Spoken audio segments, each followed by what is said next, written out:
Hey, Stewart's Chapel. This is Don Pierson, and Don counts behind the camera. This is Tuesday's devotion, and we're continuing our look at the callings upon Christians. And this one is a general calling, just like many that we've looked at. General meaning that it is applicable to all Christians.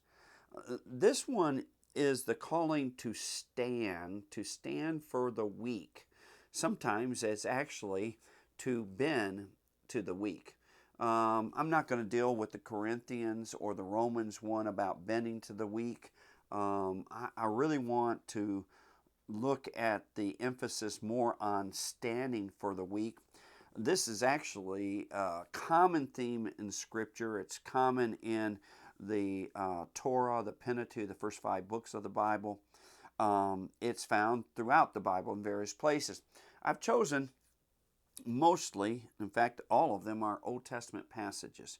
And so I'm going to look at Proverbs chapter 31, verse 8 and 9. It says, "Open your mouth for the speechless, in the cause of all who are appointed to die.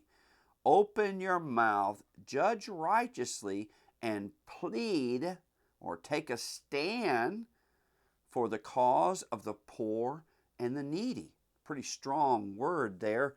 That's the last chapter of the book of Proverbs, and as he wraps up, he's saying that he repeats a common thread of God and God's people, and that is to stand for those who cannot stand for themselves, the speechless, the poor, the needy, those who have chosen to take a stand for righteousness. Then there is also found in Isaiah. And Isaiah, this is a common thread in the book of Isaiah.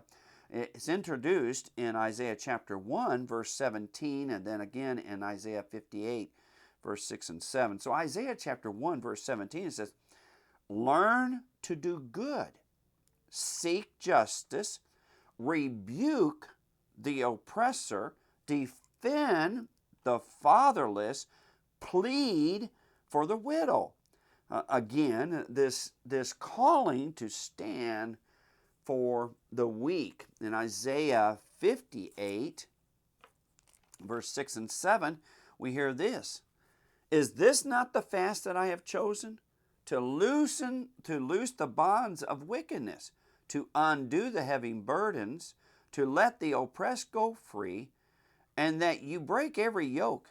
Is it not to share your bread with the hungry, and that you bring to your house the poor who are cast out? When you see the naked, that you cover him, and not hide yourself from your own flesh, your own kind." That's a very good passage. This is very similar to some of the teachings of Jesus, where it says, when you invite people to your house, invite the poor and the hungry. Invite the ones who never are invited. In James it says, "Pure and undefiled religion is that of visiting the orphans and the widows and caring for them, taking a stand for the weak."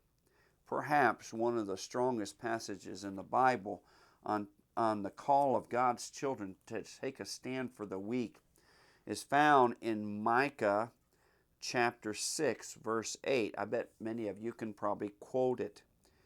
"He has shown you, O man, what is good or what is right. And what does the Lord require you?" What does the Lord call or expect you to do? Well, here it is: to do justly. In other words, to act justly, to love mercy, to show mercy, grace, kindness, to walk humbly with your God. There's several reasons why I focus on this need in Scripture, this calling of God's children to take a stand for the weak. One, because it is a calling that is universal, it is general of all of God's children. The other reason is because it's so often overlooked. We spend so much time focusing on sharing the gospel and doing other stuff that we're not really good at taking a stand and speaking out for those that are being oppressed or being unjustly used or misused, where we are rare to take a strong stance for the fatherless and the widows. We become so focused in our own little world, we forget that we have a calling, a mission to go and do these things. This is not just when we encounter them. We are called as Christians to take a stand for the weak. I would challenge you this day, as you go about your day, or your day tomorrow, depending on when you're having this devotion, to think about who in your realm of influence really needs for you to stand up for. Perhaps if you're a student, there's someone at college or high school that is always being picked on, always bullied, and maybe you need to take a stand for them. Maybe it's someone, maybe you're an adult and it's someone who's always being laughed at, joked at, made fun of, and it's time for you to take a stand.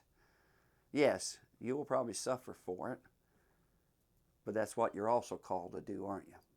Love you, Stewart's Chapel.